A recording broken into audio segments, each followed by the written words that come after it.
My Govanen. Welcome to the Tolkien Lore Channel. I'm the Tolkien Geek, and it's time for some more Thursday Tolkien thoughts.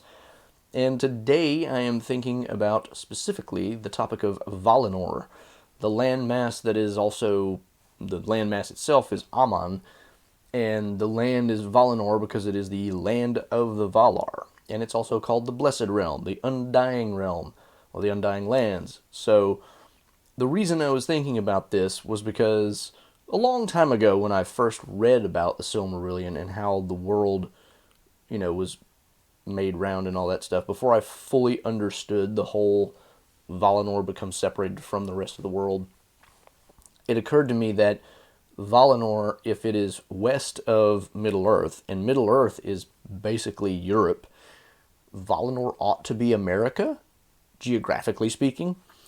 And of course, this was just like, I knew it wasn't, but, I couldn't really shake the idea. Being a resident of the United States of America myself, of course, my innate patriotism for my country, which is instilled in all of us from birth mostly, made me kind of want it to be a little bit because, that just makes America even more special, which of course I also recognized was kind of silly and hubristic because Tolkien, of course, wouldn't be writing like that about America. He was a Brit, so why would he think like that in terms of Valinor being America? So imagine my shock, my absolute amazement when I get my copy of The Nature of Middle Earth and I get towards the end and there is a section in which he describes Valinor becoming the continent of the America, of at least North America, maybe both Americas. And the idea in this section, for those of you who haven't read it, is that Valinor, when it was removed from the world, was kind of removed in more of a spiritual than a physical sense. And this is during a period where Tolkien is probably trying to get away from his original flat Earth cosmology and say that the Earth was actually round the whole time, because he started working in that vein to make it more consistent with actual world history and science, because he was trying to make it as consistent with those things as possible in his later years. And if that, of course, is the case, then you can't say that Valinor was removed from the world and then the world was made round and Numenor sank beneath the waves as a result of that process. You could say that Numenor sank, but the world was already round, and so Valinor doesn't leave it. So the idea here is that Valinor actually is not removed physically from the world, or the continent of Aman is not removed physically, but rather its inhabitants leave the world and enter a kind of a spiritual Aman.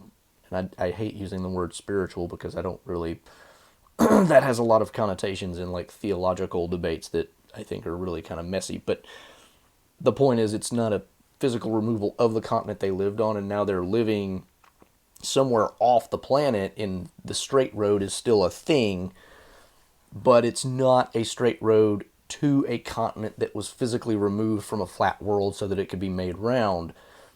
And as a result of the Valar and the Maiar and all the elves who lived there removing, the land is no longer blessed.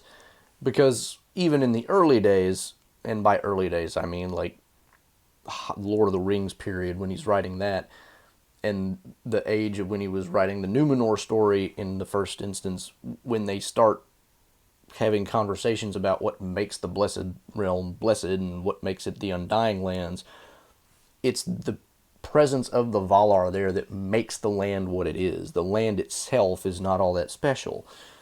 And that's why it is kind of pointless for anybody to try to get there, because merely getting to the land is not going to make our Pharazôn immortal. That's not going to happen.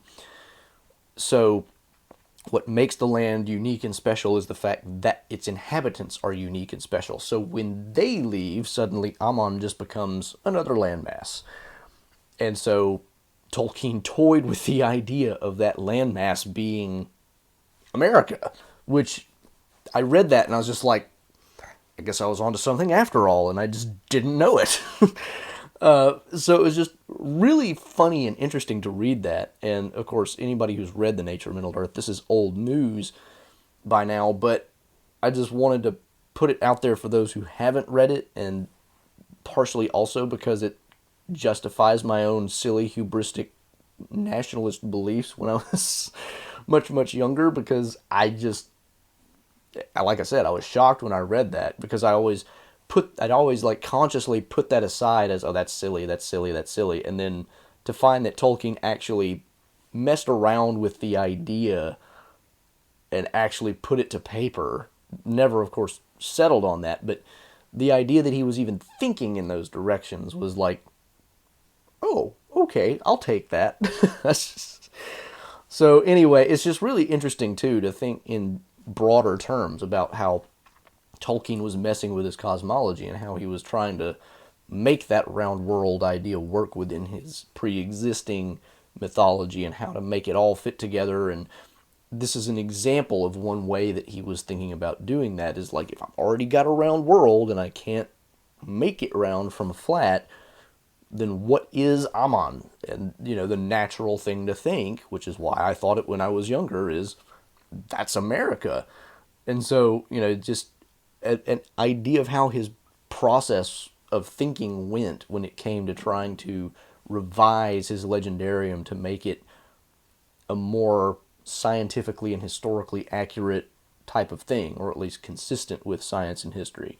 So that's another reason why I wanted to bring this up, because it's just a really interesting look into the way that his mind worked. So at any rate, that's my Thursday Tolkien thoughts for today, and I will see you the next time. Until then, I am the Tolkien Geek, signing out for the Tolkien Lore channel. Namarie. Thanks to all the channel supporters, especially Elf Friends, PA Brew News, Nathan DeFore, Paul Leone, and Oleg Gregg.